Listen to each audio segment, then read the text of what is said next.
সম্মানিত সুধীবৃন্দ, নবী করিম সাল্লাল্লাহু আলাইহি সাল্লাম তিনি বলেছেন, লা তাদখুলুল মালাইকাতু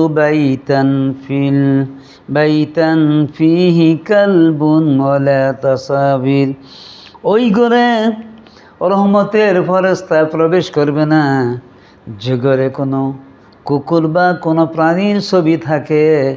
ওই ঘরে আল্লাহ পাকের রহমতি বরকতি ফেরেশতা প্রবেশ করবে না। সুতরাং অত্যন্ত পরিতাপের বিষয়, আজকে মুসলমানদের ঘরে মানুষের ছবি, মূর্তির ছবি, কুকুর রাখা হইতেছে। ওই ঘরের মধ্যে কোনো দিন রহমতের বরকতের ফেরেশতা প্রবেশ করবে না।